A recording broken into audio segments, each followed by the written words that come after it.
Okay, Assalamualaikum warahmatullahi wabarakatuh. Salam sejahtera. Baik, kali ini kita akan bincang kertas percubaan fizik Perak 2025. Alright, kertas satu dulu. Nombor satu, yang manakah antara yang berikut bukan kuantiti asas? Kuantiti asas maksudnya apa? Satu kuantiti yang tidak boleh dibina daripada kuantiti lain. Kalau boleh dibina daripada kuantiti lain, tu namanya kuantiti terbitan. So jawapan direct nombor satu, jawapannya D, kuasa elektrik. So kalau tengok formula kuasa, kenapa kita panggil kuasa adalah kuantiti terbitan? Kerana kuasa dibina daripada gabungan dua kuantiti asas. Antara kuantiti asas yang terlibat adalah arus. Kat sini lah arus elektrik. Kena darab dulu dengan beza keupayaan. So darab tu adalah gabungan, maka kuasa tergolong dalam kuantiti terbitan. Yang lain-lain macam suhu, panjang, arus elektrik, ini semua ni adalah kuantiti asas. Nombor dua, apabila suatu objek bergerak dengan halaju seragam, maka pecutannya adalah sama dengan apa? Halaju seragam maksudnya halajunya tidak berubah. Contohnya, kalau kita letak suatu nilai, halaju awal suatu objek adalah 5, halaju akhirnya juga 5. Kenapa sama? Sebab halaju seragam. Kita nak test halaju seragam tu pecutannya sama dengan apa. Jadi kita letaklah 5 untuk halaju awal, 5 untuk halaju akhir. Nak letak di mana? Dalam formula pecutan. So formula pecutan adalah halaju akhir tolak halaju awal, iaitu beza halaju kemudian bahagikan dengan masa. So 5 tolak 5 kita dah dapat kosong. Kosong bahagi apa-apa saja pun dapat kosong. Bermaksud pecutan kosong. Okay, kalau halajunya seragam maka pecutannya sifar atau kosong. Baik, nombor 3. Seorang murid melambung sebiji bola ke atas dengan halaju 35 meter per saat. So saya letak dekat situ simbolnya U, halaju awal. So lambung ke atas, tengok ni bola ni halaju awalnya 35. Saya tulis kat sini. U 35 meter per saat. Kemudian dilambung ke atas. Apabila lambung ke atas, apabila bola sampai sahaja ke titik maksimum, maksudnya bola tidak boleh lagi naik ke atas. Paling tinggi dekat sini. Maka kita assume dan kita faham bahawa jika objek itu berada di titik maksimumnya, ketinggian paling maksimum, objek itu akan berhenti seketika. Sebab itu saya letak V dia kosong. So kita faham pula V dia kosong, U dia 35. Kemudian soalan minta cari berapakah masa untuk bola itu kembali ke tangannya. Maksudnya bola naik atas, lepas tu turun bawah. Berapa masa yang diambil? Untuk pengetahuan awak, masa yang diambil untuk objek capai ke titik maksimum adalah sama dengan masa yang diambil untuk objek jatuh ke bawah. Kalau objek naik 2 saat, objek akan jatuh semula selepas 2 saat lagi. Macam tu, tu konsep dia. Jadi kita kena tahu salah satu. Kita ambil contoh, berapakah masa untuk dia naik dulu, nanti kita darab 2. Okay, formula yang sesuai berdasarkan apa maklumat yang kita ada adalah V sama dengan U plus GT. Sebab ada T dekat situ untuk kita cari. Dan kita cukup maklumat. Kita ada V, kita ada U, kita ada G. Tapi cikgu G tak ada pun dalam soalan. Ada G diambil dengan satu nilai pemalar, iaitu 9.81. Baik, untuk konsep teknik saya ajar, kalau objek dilambung ke atas, maka perbuatan bola itu adalah melawan daya graviti.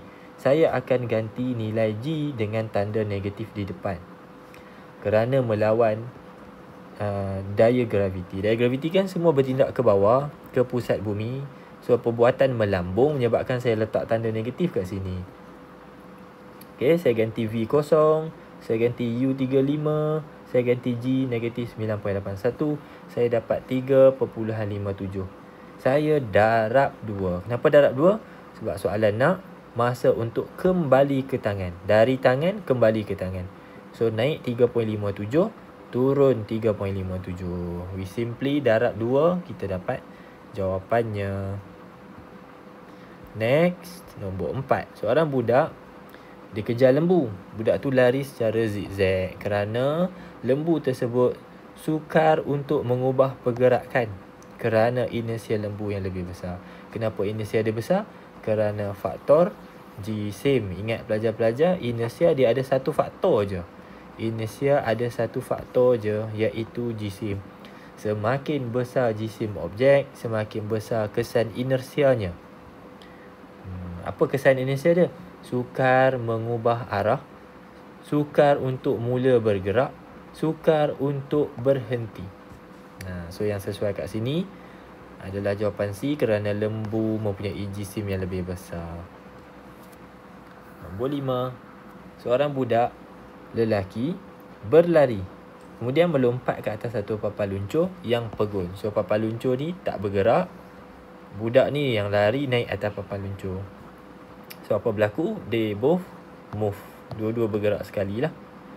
So jawapan sesuai nombor 5 adalah C, kerana mengaplikasikan suatu prinsip yang namanya prinsip keabadian momentum. Apa itu prinsip keabadian momentum? Jumlah momentum sebelum pelanggaran sama dengan jumlah momentum selepas pelanggaran. Yang ini adalah definisi bagi prinsip keabadian momentum. Okey, C. Seterusnya nombor 6. 4 kedudukan penerjun payung terjun. Pertama, dalam pesawat, dalam ni. Nombor 2, semasa sedang jatuh bebas. Maksudnya ni dah jatuh, dah terjun dah. So semasa jatuh bebas. Nombor 3, sewaktu payung terjun terbuka. Dan nombor 4, semasa berada di tanah. So 4 situation. Soalan tanya, yang manakah, kedudukan manakah daya graviti bertindak kepada penerjun? Daya graviti bertindak kepada payung penerjun. Jawapannya semualah. Dalam pesawat pun ada, masa jatuh pun ada, sewaktu nak mendarat payung terjun terbuka pun ada, dan semasa di atas tanah pun ada. Bezanya apa? Bezanya nilai G tu. Nilai G paling maksimum semasa dia berada di atas tanah. Kalau awak ingat graf tu lagi lah, graf G melawan R tu. So jawapan nombor 6, semua keadaan, semua kedudukan. Nombor 7, perbualan seorang guru dengan seorang murid semasa kelas fizik dijalankan. Murid dia kata apa? Mengapakah bulan mengambil masa yang lebih singkat untuk mengorbit bumi berbanding bumi mengorbit matahari? Kemudian cikgu dia jawab, kerana jejari orbit bulan lebih kecil daripada jejari orbit bumi. Semakin besar jejari orbit, semakin panjang tempoh orbit. Ni di bawah tajuk hukum Kepler ketiga. Baik, saya cerita sikit lah. Kalau kita tengok pada hukum Kepler ketiga, Kepler bagi tahu secara asasnya, kalau jejari orbitnya bertambah, maka tempoh orbitnya juga bertambah. Okey, apa tu jejari orbit dengan tempoh orbit tu apa? Ni saya lukiskan. So kita tengok situation bumi dengan bulan dulu. So ini bumi, ni kat sini, ni bumi. Okey, yang sedang mengorbit bumi adalah bulan, ni bulan. So dari pusat bumi ke pusat bulan, itu kita panggil jejari orbit bulan. Inilah namanya jejari orbit bulan. Jari orbit tu apa? Jarak dari pusat orbit, jarak dari pusat ke pusat. Kalau untuk bulan, dari pusat bumi ke pusat bulan, tu panggil jejari orbit. Okey? Baik, kalau kita bandingkan dengan matahari dan bumi. So bumi, ni bumi. Sini matahari. So jejari orbit bagi bumi lebih panjang. Yelah, bumi dia bukan the first planet daripada matahari tu. Dia planet nombor 3. Dia ada lagi 2 planet di depan kan. So dia agak jauh daripada matahari. Jauh dan jarak tu lah kita panggil jejari orbit. Semakin panjang jejari orbit, semakin lama lah masa yang diambil untuk buat satu kitaran lengkap atau orbit lengkap. Masa untuk buat satu kitaran lengkap, itulah kita panggil tempoh orbit. Yang ini jejari orbit. Ini tempoh orbit. So, tempoh orbit bagi bumi adalah 1 tahun, iaitu 365 hari.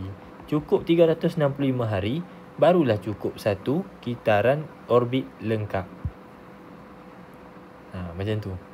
So, kalau sebulan pula, 1 bulan 28 ke 30 hari. Macam tu. Sebab itulah masa yang diambil untuk bulan mengorbit bumi lebih singkat, sebab jejari orbit dia lebih pendek. So, Kepler kita tak banding. Rupanya Kepler dapat tahu dia bukan directly, tapi dia ada square dan cube. Awak tak boleh tulis macam ni tau. Allah. Contohnya awak tulis T berkadar terus dengan R, iaitu jejari tempoh orbit berkadar terus dengan jejari orbit. Macam ni. Walaupun konsepnya hampir tepat, tapi salah. Tak terima tau. Sebab ada square untuk jejari, ada square untuk tempoh orbit dan ada cube untuk jejari orbit. Yang ni details, yang ni betul. Yang atas betul, yang ni salah. Tu hukum Kepler yang ketiga. Hukum Kepler ketiga. Okey, soalan seterusnya juga soalan hukum Kepler ketiga, iaitu soalan pengiraan. Kali ni kalau dah belajar tadi, mungkin saya boleh tunjukkan pula yang ni contoh pengiraan. Tengok saya labelkan. Bumi mempunyai tempoh orbit 365 hari. So, saya letak T, saya letak B. Maksudnya tempoh orbit bumi. Nampak tak simbol dia tu? Okey, kemudian saya sambung baca. Jarak puratanya dari matahari. Maksudnya bumi sampai matahari, jarak dia adalah sekian. Okey, maka saya letak R sebagai jejari orbit. Saya letak bawah B untuk bumi. Okay, sambung baca. Planet Pluto mempunyai jarak purata dari matahari. So, jejari orbit bagi Pluto. Okey, daripada situ kita tahu ini adalah hukum Kepler ketiga. Dan dalam hukum Kepler ketiga, formulanya adalah seperti berikut. Kita bawa R cube tu turun bawah, kita dapat formula seperti ini. Sebelah kiri, kita ada tempoh orbit bumi kuasa 2 bahagi jejari orbit bumi kuasa 3. Okey, ni satu set. Untuk siapa? Untuk bumi. Sebelah sini untuk bumi. Kiri. Okay, sebelah kanan kita masukkan dalam formula untuk Pluto. Tempoh orbit bagi Pluto kuasa 2 bahagi jejari orbit untuk Pluto kuasa 3. Yang ini untuk Pluto. Macam mana boleh samakan? Sebab kedua-dua bumi dan Pluto sedang mengorbit objek yang sama, iaitu matahari. Saya ulang balik. Kenapa kita boleh pakai formula Kepler ni? Kerana bumi dan Pluto mengorbit planet yang sama atau jasad yang sama, matahari. Okey, kemudian masuk dalam formula. Saya tak tunjuklah pengiraan dia. Saya tak tunjuk. Jadi saya ringkaskan sikit. Okey, masuk dalam formula ni seperti mana yang telah terlabel. Awak nak kena cari apa? Nak kena cari TP. Ni cari yang ni. TP iaitu di sebelah sini. TP. Okey, next. 9. Terikut yang manakah betul bagi satelit geopegun? Ni direct saja. Satelit geopegun dia punya tempoh orbitnya adalah 24 jam. Sama dengan tempoh putaran bumi. Sebab tu kita boleh panggil dia pegun. Sebab dia pusing sama orbit dia tu, sama tempat dia tu dengan permukaan bumi. Nampak seakan-akan pegun. Macam tu. Nombor 9 selesai. Nombor 10, konsep untuk menggunakan termometer. So, termometer menggunakan konsep keseimbangan terma. Macam mana konsep dia tu? Kalau awak ada satu bekas air, kita isikan dengan katalah kita isi dengan air. Ya, air dia ni air panas. Okey, air panas. Suhu air Katakanlah suhu airnya adalah 70 darjah Celsius. Okey, masukkan termometer ke dalam air. Jadi bila awak masukkan termometer dalam air, termometer dan ni termometer dia. Termometer dan air berada dalam keseimbangan terma. Keseimbangan terma. So dalam keseimbangan terma ni berlakunya pemindahan tenaga haba ataupun pemindahan haba lah. Okey, pemindahan haba berlaku daripada merkuri, tak nampak warna hijau, daripada merkuri kepada air dan daripada air ke merkuri. Dua-dua. Tapi lebih banyak daripada objek panas ke objek sejuk, iaitu dari air kepada merkuri. Okey, apa berlaku? Semasa pemindahan haba berlaku, selepas beberapa ketika, jumlah haba jadi sama banyak. Pemindahan haba daripada merkuri kepada air dan daripada air ke merkuri jadi sama banyak. Kita panggil ini pemindahan haba bersih adalah sama dengan kosong joule ataupun tiada pemindahan haba bersih. Selepas tiada pemindahan haba bersih, barulah kita boleh menganggap bahawa suhu air adalah sama dengan suhu merkuri atau merkuri sedang mengambil suhu air. Macam tu. So ini kita panggil keseimbangan terma. 11. Haba pendam tentu penguapan air. Okey, yang ni saya kelaskan kepada perkataan. Haba pendam maksudnya apa? Haba pendam maksudnya haba yang diperlukan untuk menukarkan fasa tanpa sebarang perubahan suhu. Dan kita detect kat situ, perkataan mendidih ni adalah satu proses yang berlaku pada suhu 100 darjah Celsius dan suhu tersebut tidak berubah. Semasa pendidihan, air bertukar kepada gas.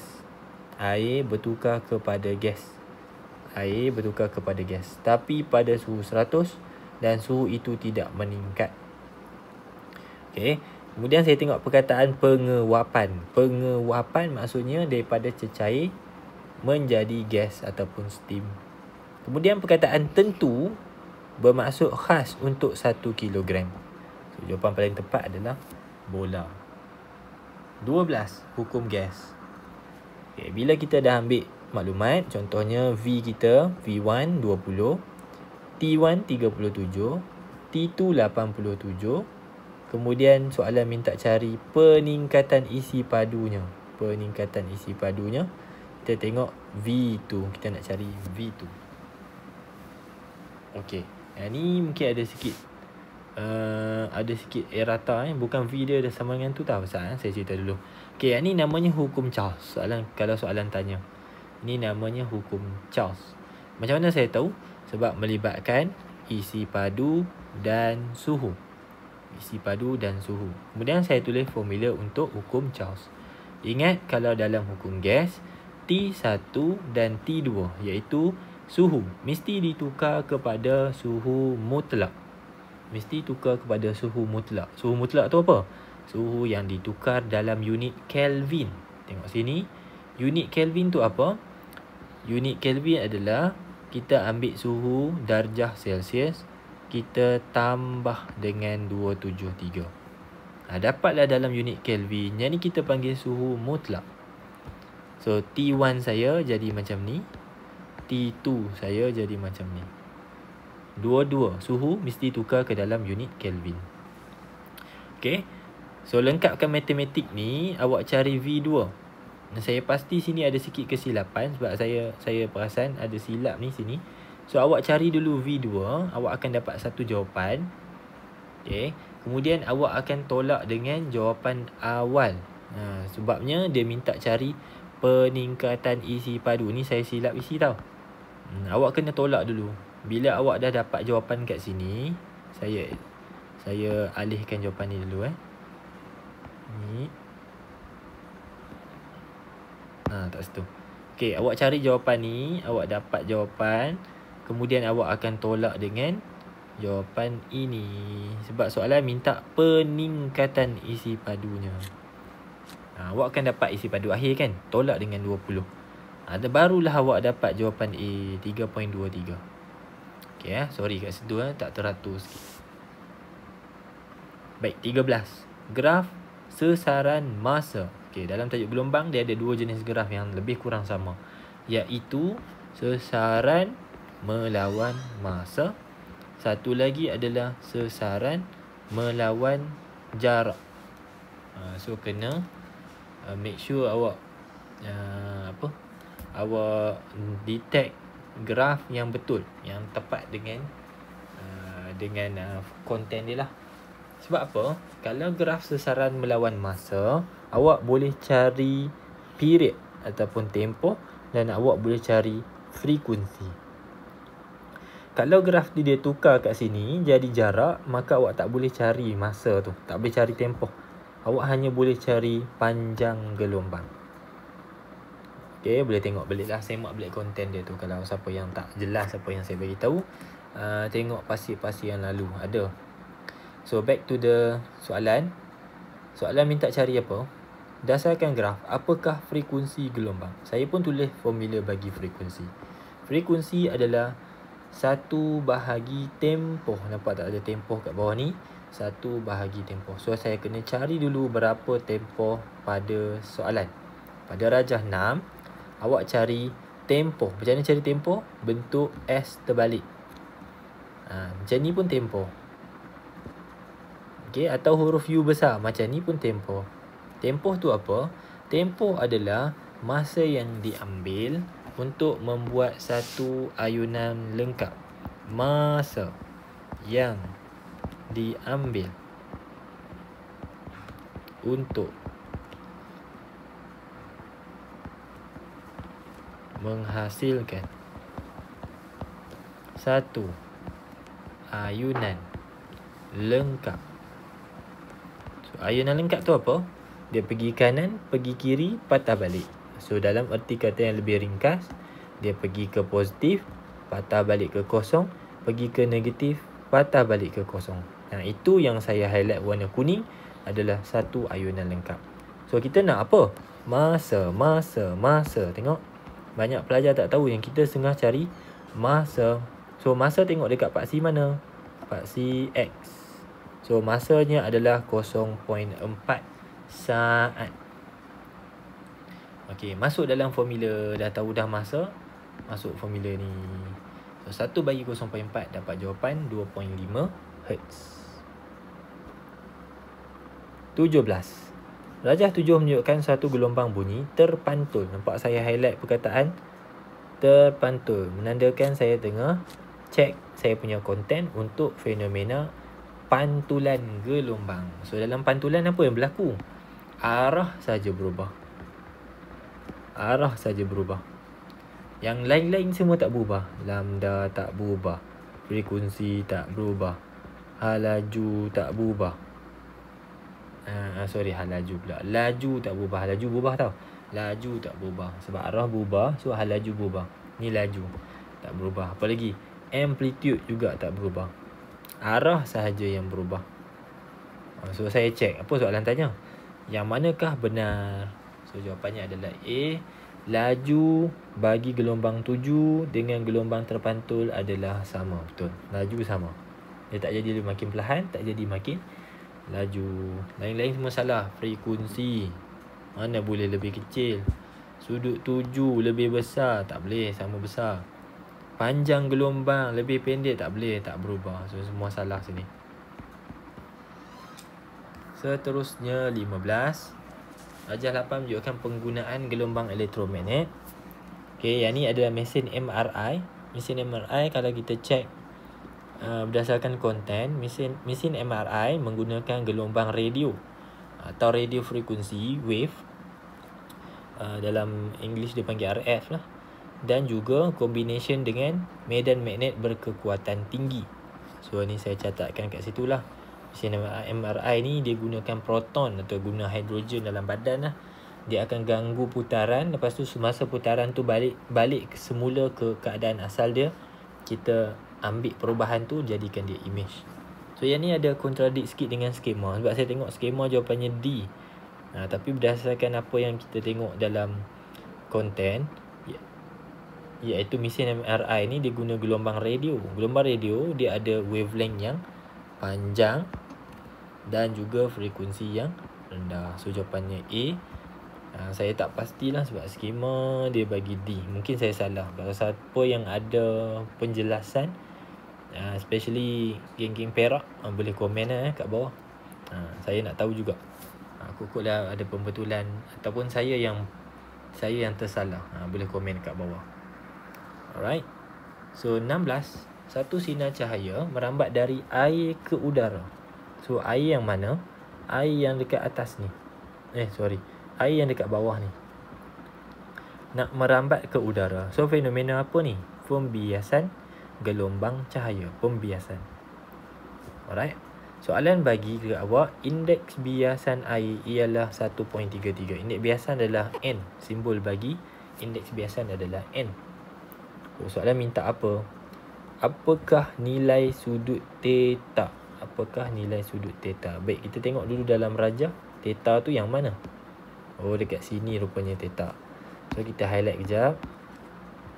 Okay, soalan minta cari theta. Kita nampak theta tu dan kita boleh menganggap theta tu sebagai sudut biasan. Okay. Sudut tuju kita secara asas kita nampak macam 35. Okay, nampak sudut kita ni. Kita dah ada satu sudut 35. Satu lagi theta yang kita sedang cari. Bila kita cuba selesaikan, kita dapati kita kena pakai formula untuk Snell's Law, iaitu N sama dengan sin I bahagi sin R. Tapi sedar atau tidak, dalam buku teks kita kena make sure kita punya sudut I sentiasa berada dalam medium berketumpatan optik rendah. Ni saya tulis sikit sebab LD saya kira awak tak faham pula. LD less dense. Berketumpatan optik rendah sentiasa. Untuk I mesti datang daripada medium berketumpatan optik rendah. Medium. So kita tengok balik soalan. Rupanya cahaya ni datang daripada air pergi ke udara. Udara dengan air, ketumpatan optik rendah adalah udara. Ketumpatan optik rendah adalah udara. Jadinya kita punya sin I ni kita tak boleh letak 35 walaupun cahaya tu datang daripada air. Saya ulang lagi sekali.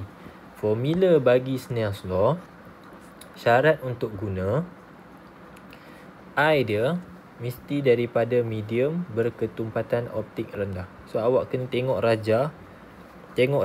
Walaupun cahaya datang daripada air, tapi udara ada ketumpatan optik yang lebih rendah. So kita letak sudut theta ni dekat I. Okay, dapat macam tu. Sin theta. Kemudian kita ganti yang lain-lain, iaitu N kita 1.33. Sudut R kita tadi kita panggil yang ni sudut 7. Now sudut 35 jadi sudut pembiasan kita. Kalau awak terbalik dua ni, awak tak dapat jawapan. Awak terbalik I dengan R ni, then awak tak akan dapat jawapan. Okay, do the maths. Darab pergi sana. Lepas tu shift sin answer, dapat jawapan. Alright. Tu syarat dia, ingat tu yang warna hijau tu. Syarat untuk pakai.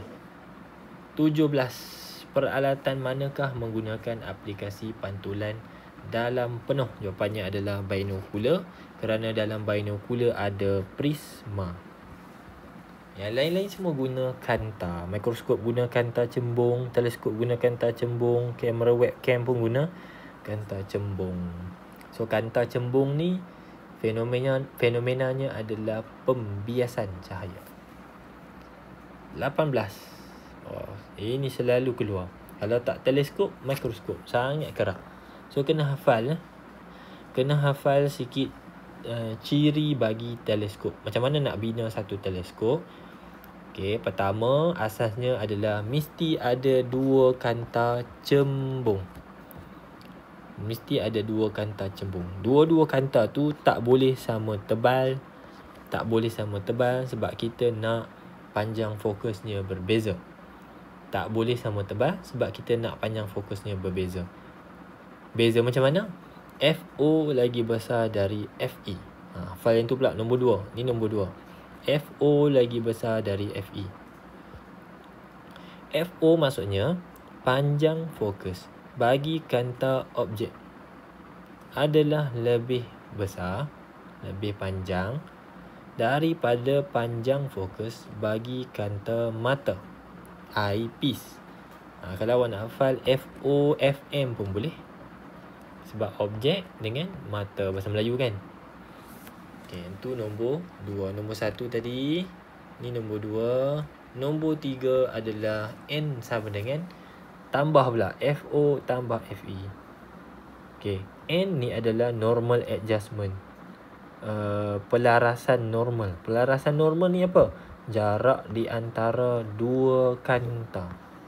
Jarak di antara dua kanta mestilah hasil tambah panjang fokus bagi kanta objek dan panjang fokus bagi kanta mata. Okay, hafal yang ni.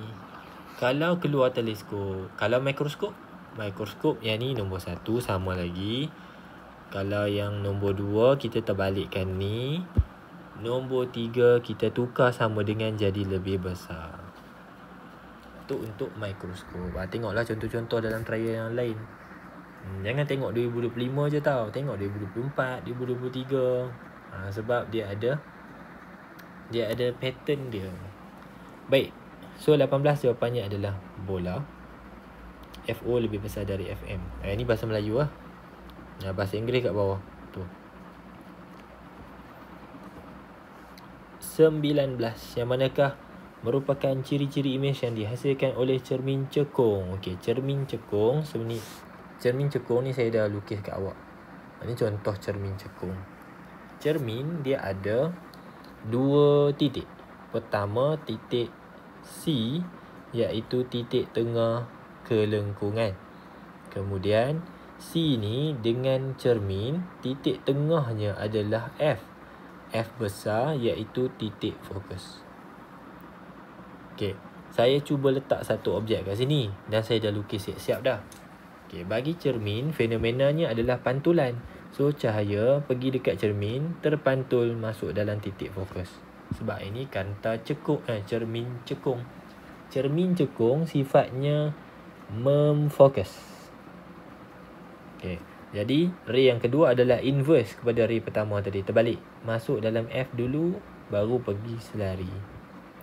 Berlakulah persilangan di sini. So persilangan tu mewakili kepala objek. Kita tarik garis sampai ke paksi utama. Dapatlah imejnya. Okey, so apa ciri imej dia? Kita tengok saiz. Diperkecil. Kita tengok sifat dia. Solid line dengan solid line. So yang ni adalah nyata. Kemudian kita tengok orientasi dia. Songsang. So dapatlah yang nombor 1 nyata, songsang, diperkecil. Okey, nombor 2 ni datang mana? Nombor 2 ni kalau awak ubah kedudukan objeknya. Okey, tengok saya padam dan saya lukis sekali lagi. Padam. Okey, katalah saya bawa objek ni betul-betul atas titik C. Zas, nak pergi situ. Okey. Now, saya cuba bantu lukis pada awak. Ingat, daripada kepala pergi ke cermin sampai belakang tu. Sebab lengkungan ni tak semua orang boleh buat lengkung yang sama. So kita akan pakai garisan di belakang ni, garisan panduan tu. Okey. So sampai kat sini baru berhenti. Okey. Kemudian apa jadi? Sebab cermin cekung sifatnya memfokus, jatuhlah atas titik fokus. Zas. Macam tu. Okey. Ray yang kedua atau garis cahaya yang kedua adalah terbalik daripada ray yang pertama. Masuk dalam F dulu. Sampai belakang ni. Ni sampai belakang je. Sampai garis tu. Okay. Kemudian tarik sini selari. Okay. Kalau awak punya garisan tu sangat tepat, maka persilangan akan berlaku betul-betul di bawah C. Dan bila kita ukur, sama besar saiznya. Kita tengok ni saiz objek, ini saiz image. Okay, sama saiz. Macam mana dengan orientasi dia? Songsang. Macam mana dengan sifat dia? Nyata. So, nyata, songsang, sama saiz. Alright, selesai 19. Antara yang berikut, rajah manakah menunjukkan hasil daya paduan yang betul? Hasil daya paduan. Daya paduan tu apa? Daya paduan bermaksud daya tunggal yang mewakili dua atau lebih daya yang bertindak pada satu objek. Maksudnya ada dua daya. Tengok sini saya lukis warna biru ni. Warna biru tu adalah dua daya. Dua daya. Dua daya ni bergabung untuk menarik satu objek. Katalah saya letak objek kat sini kan. So 6 Newton ni tarik ke atas, 8 Newton tarik ke kiri. Maka objek secara logiknya akan tertarik pada arah di antara dua daya biru ni. Tak logik objek akan pergi sini. Sebab satu tarik atas, satu tarik kiri. Mestilah objek tu pergi ke arah sini. Okay, macam tarik upih tu lah. Seorang tarik kanan, seorang tarik kiri. Mestilah dia awak bergerak di antara tu kan. Takkanlah objek boleh pergi ke belakang pula. So saya pun lakarkan yang warna merah. Itu namanya daya paduan. Daya paduan. Okay.